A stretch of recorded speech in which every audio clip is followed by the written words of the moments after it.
Hey guys, just these last couple of weeks, I've been putting up a couple of videos from my most recent season, and I've actually got a bunch of questions about forward movement from our outside backs.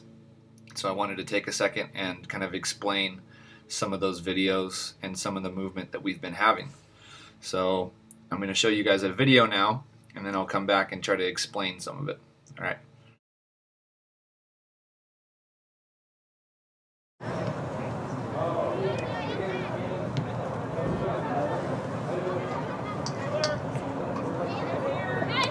Take it down!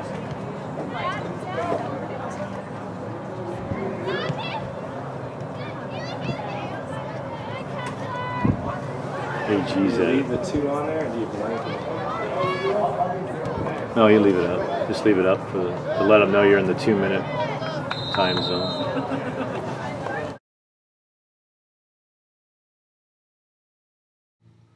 All right, so hopefully you guys saw what our outside back was attempting to accomplish. There's a lot of stuff going on in that short clip, though.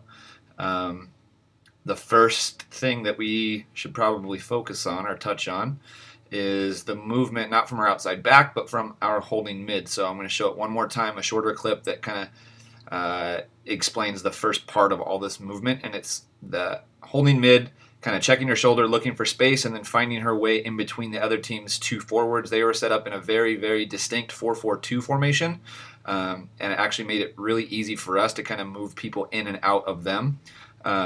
And she was able to find a lot of space between their forward line and then their next line of midfielders. So go ahead and take a look at that real quick. Take it down!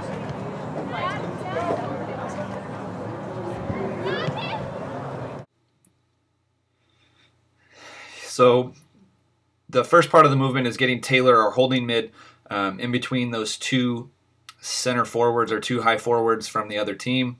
But as you can see, as Taylor is kind of moving into that space, that open space between those two forwards, and then in that space between the two forwards and the next midfield line, she already has her next pass picked out. She already knows what her teammates are going to do. If you watch closely, you can see our center forward drop and become, we use her more like a false 9 basically, but she comes back into the midfield and she drags her mark away from where she ends up wanting to go. You can see she kind of drags her towards the bottom of the screen, and then that opens up one of our attacking mids. That midfielder from the other team realizes, oh shit, there's an attacking mid open. What am I going to do? She chooses to go with the attacking mid. Taylor finds our center forward, who then finds our outside back moving forward as well. Okay, but you are probably still wondering, what is the cue for that outside back to start moving forward? So Taylor already knows that as soon as she receives the ball and she's looking forward towards the goal that we are attacking, that her outside backs are supposed to be going forward, both of them. That's just the system that we kind of ran. And yeah, so, but you'll see as soon as the outside back on the far side or the top side of the screen recognizes that Taylor's receiving it and that Taylor's facing forward, she doesn't even make eye contact with Taylor. Taylor's back is almost to her. But Hannah, our right outside back, just boom, takes off down the line. So we'll take a look at that real quick. Take it down!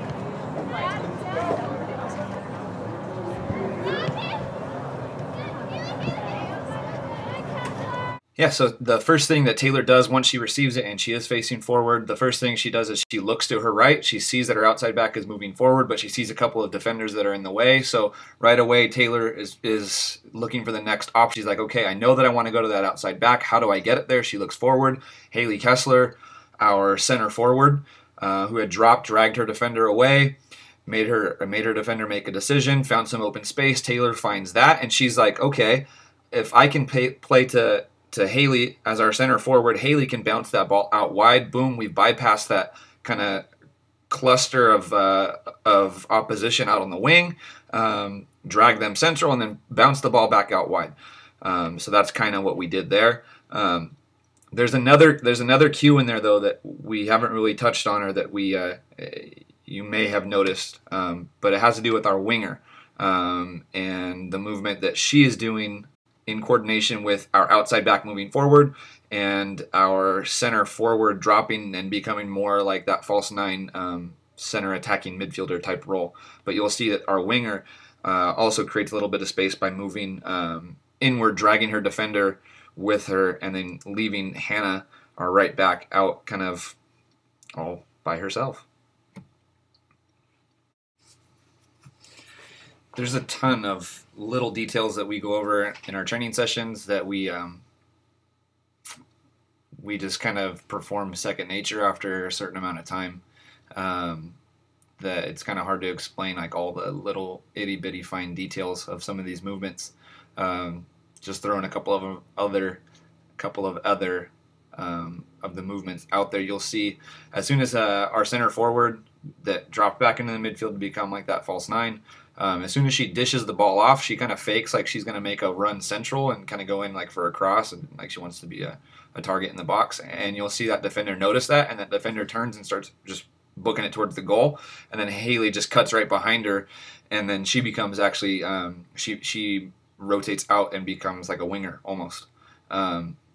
But the person that was marking her had absolutely no idea where she was. So she kind of just like faked her run. She knew exactly what she wanted to do the whole time. It's definitely all planned out ahead of time.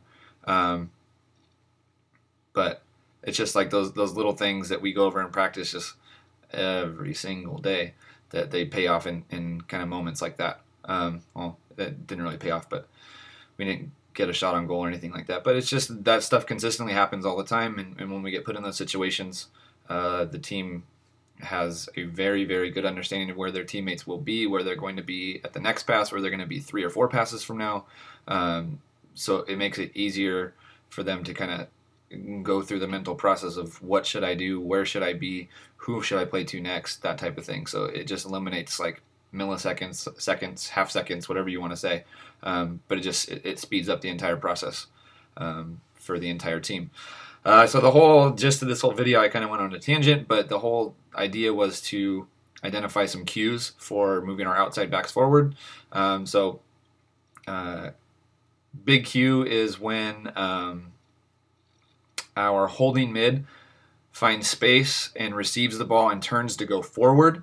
That means that outside backs both are booking it down the line. And then that actually cues some other movement. So when the outside backs are moving forward, that's our winger's cue to kind of get out of the way. And our center forward's cue to kind of drop into the midfield. So it's like a triangle that's kind of rotating all at one time. And then our holding mid, who's the dictator of the pace of the game, she is in charge of picking the best option from there. Yeah, so there we go.